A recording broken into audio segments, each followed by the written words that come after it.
Assalamualaikum warahmatullahi wabarakatuh. Alhamdulillahi rabbil alamin wa bihi nasta'in ala umuri dunya waddin.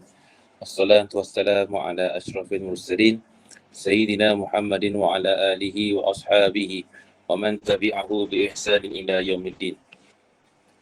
Subhanaka la ilma lana illa ma 'allamtana innaka antal alimul hakim. Wala haula wala quwwata illa billahil aliyyil azim. Thumma amma ba'd. Terima kasih kepada Saudara Azri selaku pengurusi pada malam ini. Yang saya hormati Barisan Kepimpinan Majlis Tertinggi PEMJ, sahabat yang dikasihi lagi dirahmati Allah Subhanahu Wa Taala. Jadi alhamdulillah, pertamanya syukur kita kepada Allah Subhanahu Wa Taala pada malam ini dapat lagi sama-sama kita berkumpul secara maya untuk kita menjalankan sedikit perkongsian ilmu yang juga mudah-mudahan kita mohon kepada Allah ianya menjadi satu perkara bermanfaat buat diri kita, insya-Allah. Jadi sebelum melangkah lebih jauh, saya juga mengambil kesempatan untuk mengucapkan selamat Hari Raya Aidilfitri, kullu aam wa antum bikhair kepada semua sahabat-sahabat yang sempena dengan Syawal yang telah kita raikan pada bulan ini. Mudah-mudahan dengan Syawal yang kita raikan ini menambahkan lagi keimanan dan juga ketaatan kita kepada Allah Subhanahu Wa Taala, insya-Allah. Jadi sahabat yang dikasihi oleh Allah, pada malam ni sukalah untuk Ana berkongsi dan juga sebagai satu tazkirah kepada diri Ana dan juga kepada semua sahabat-sahabat untuk kita memahami erti kata Aidilfitri yang kita raikan. Kadang-kadang ada setengah orang dia beranggapan bahawa Aidilfitri itu satu perkara yang dia nak lepaskan segala-galanya. Contoh, setelah sebulan dia tahan makan siangnya tu dengan tak makan tak minum sebagainya, yang dia cuba menahan lidah daripada kata-kata yang tak elok sebagainya, maka dijadikan Syawal itu sebagai satu tempoh untuk dia lepaskan balik segala pekong, segala kepungan yang dia cuba tahan pada Ramadan yang lepas. Maka ada akibatnya begitu, ada setengah orang dia menjadikan Syawal sebagai satu tempoh hanya semata-mata untuk kegembiraan. Dan juga ada orang yang dia meraihkan bahawa Syawal tu satu perkara yang dia boleh kembali kepada diri dia yang asal. Sedangkan yang kita kena faham iaitu bermaksud Aidilfitri itu satu keadaan di mana kita kembali kepada fitrah. Fitrah iaitu fitrah yang suci daripada dosa kepada Allah dan juga fitrah yang beriman solid kepada Allah Subhanahu Wa Taala. Maka sahabat yang dikasihi oleh Allah, sebab itu kita memahami satu hadis Nabi SAW. Nabi menyebutkan bahawa Ramadan satu tempoh bulan untuk kita meraih sebanyak yang mungkin keampunan Allah Subhanahu Wa Taala. Bila mana disebutkan bahawa Ramadan tu satu tempoh bulan untuk kita mendapatkan ampunan daripada Allah, bererti kita keluar Ramadan, kita kembali kepada diri kita yang suci, yang kembali ke fitrah, iaitu fitrah yang tidak berdosa kepada Allah. Maka tu kalau kita ingat keadaan Nabi SAW yang pernah diaminkan oleh Nabi, Jibril doa kepada Nabi, man adraka Ramadan falan yughfar lahu abadahu Allah faqala, Nabi faqultu amin.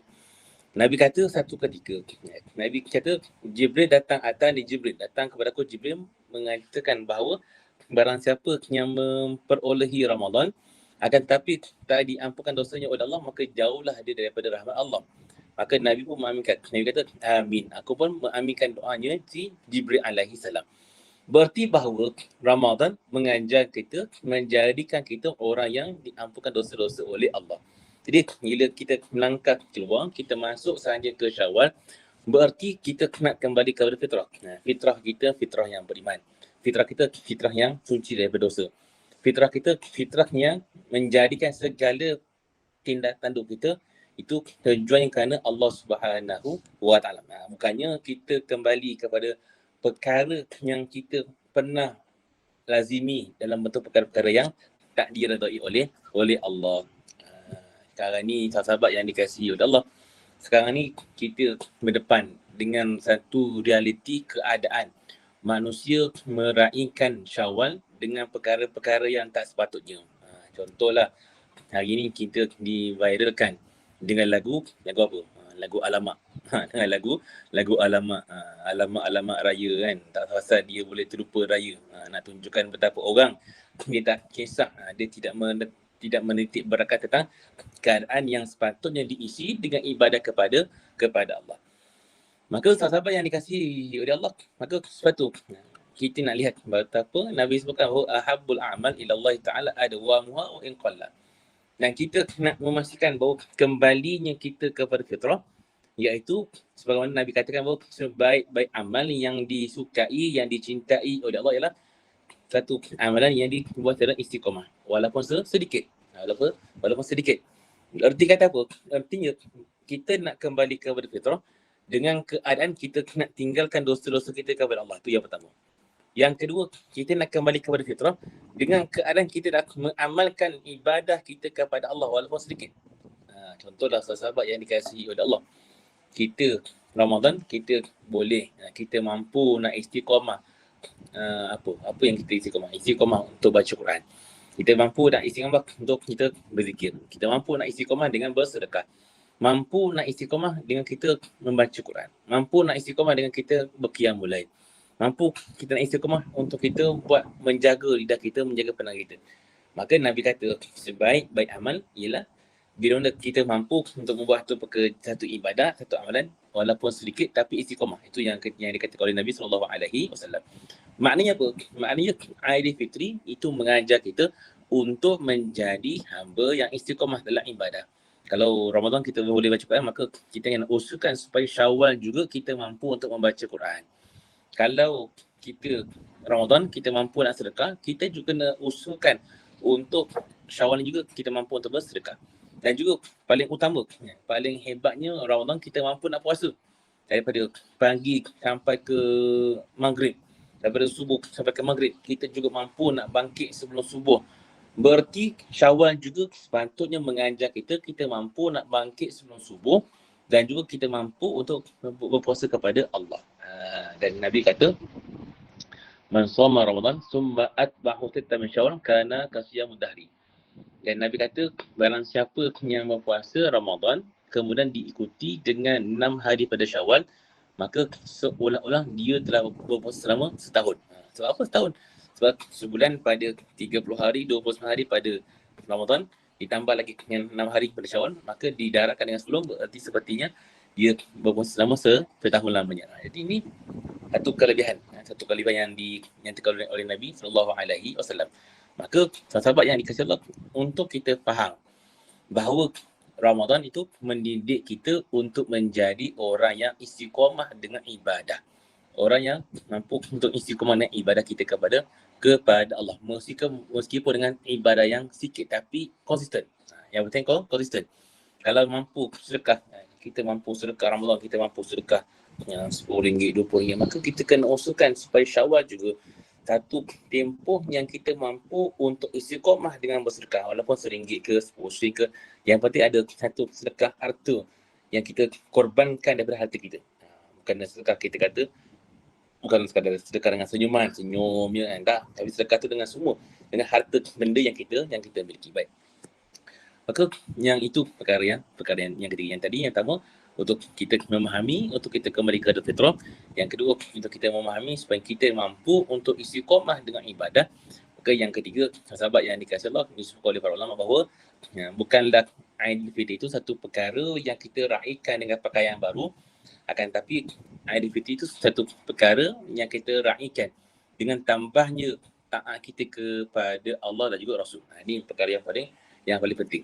Sebab apa? Sebab Allah katakan bahawa tujuan puasa itu la'allakum tattaqun. Tujuan puasa itu Allah kata supaya kamu itu menjadi orang yang bertakwa kepada Allah. Maka menjadi orang yang bertakwa berarti orang itu bertambah taat kepada Allah dan juga Rasul. Maka kita nak memastikan supaya kita melangkah keluar daripada Ramadan dan juga melangkah kepada Syawal, kita ada tingkatan takwa, tingkatan ketaatan kita kepada Allah Subhanahu wa Ta'ala. Maka dari taat ni, dari segala perkara, percakapan kita, tindak tanduk kita, penampilan kita. Kalau dulu kita orang yang tak menjaga aurat, kita tidak menitik beratkan tentang aurat, maka kita kena usahakan supaya Syawal ini kita menjadi orang yang menjaga aurat. Kalau dulu kita ni lambat solatnya, Maka kita kena berusaha supaya kesan hasil tarbiyah di Ramadan menjadikan kita orang yang menjaga solat di awal waktu. Kalau dulu kita ni orang yang tak menjaga lisan, tak menjaga pandangan, tak jaga kata-kata, maka kita nak menjadikan kita ni orang yang bertambah takwa, maka masuknya Syawal, kesan daripada Ramadan, kita mampu menjaga lidah kita daripada perkara-perkara munafik, perkara-perkara kejahatan, perkara-perkara yang tidak elok yang keluar daripada lidah kita. Maka ni satu perkara yang kita nak kena perhatikan supaya ianya menjadi kesan yang baik kepada diri kita. Maka sahabat, satu muhasabah yang kita boleh ambil. Kenapa kita lihat Ramadan ada setengah orang, bahkan mungkin diri kita mampu nak menjaga diri. Sebab apa? Sebab kita terkesan dengan suasana Ramadan yang ada pada ketika itu. Maka yang sepatutnya, sebagaimana kata Syekh Yusuf Al-Qardawi, dia katakan apa? Kun Rabbaniyin wala takun Ramadaniyin. Jadilah kamu hamba yang ibadah itu kerana Tuhan. Dan janganlah kamu jadi orang yang ibadah itu kerana Ramadan. Berarti apa? Berarti kita kalau nak menjaga, nak jadikan kita nak beramal ibadah ke, kena pastikan tujuan kita ialah redha Allah. Bukan kerana semata-mata Ramadan, tapi kerana kita nak lebih, nak dapatkan lebih daripada, iaitu kita nak dapatkan redha Allah Subhanahu wa taala. Maka bila mana kita nak melangkah Syawal, kita kena berusaha supaya kita ni bertambah taatnya kepada Allah. Bukannya berkurang, bahkan bukannya tak ada taat, tapi kita nak pastikan Syawal kita raih dengan penuh ketaatan kepada Allah. Maka luas, banyaknya sunat yang digalakkan ketika Syawal. Kita saling bersilaturahmi, kita saling berukhuwah, saling hijrah menzarahi, kita mengamalkan apa yang kita dah buat ketika Ramadan, kita menjaga, kita teruskan, kita menjaga kita punya penampilan. Itu semua kesan-kesan yang menunjukkan kita ni orang yang bertambah takwa kita kepada Allah. Maka daripada semua perkara ni, maka satu perkara yang kita harapkan, apa dia? Satu, daripada kita kembali kepada fitrah, kita mampu nak istiqamah, kita mampu nak menambah taat kita kepada Allah. Satu perkara yang kita harapkan kepada Allah ialah mudah-mudahan dengan semua kesan yang kita ada pada hari ini, pada Syawal kita pada kali ini, kita harapkan supaya Allah terima kita punya ibadah puasa kita ketika Ramadan yang lalu. Itu Rabbana taqabbal minna siyamana. Kita minta doa, ya Allah, Tuhan, wahai Tuhan kami, terimalah akan puasa-puasa kami. Itu kesan, itu tujuan, itu matlamat, dan juga itulah pengharapan yang kita nak capai. Daripada kita mampu istiqamah, daripada kita mampu nak kembali kepada fitrah, dan juga yang kita mampu untuk menambahkan ketaatan, yang keempat, kita mengharapkan supaya kita ni puasa kita tu menjadi puasa yang diangkat, diterima oleh Allah. Maka bila mana puasa kita tu diangkat, diterima oleh Allah, akan lahirlah kesan kembali kepada fitrah, kesan kembali ibadah yang istiqamah, kesan bertambahnya taat kepada Allah. Maka tuan-tuan sahabat yang dikasihi Allah, saya kira itulah yang sikit banyak dapat kita kongsikan pada malam ni. Mudah-mudahan yang apa yang dikongsikan itu dapatlah sesama dia ambil manfaat dan juga dapatlah sesama kita amalkan. Mohon maaf atas kekurangan, itu saja yang dapat dikongsikan. Maaflah bulan-bulan puasa ni banyak kuih raya depan mata ni, so nak kena layan dulu. Allah, kita jumpa pada sesi akan datang. Assalamualaikum warahmatullahi wabarakatuh. Siru ala barakatillah.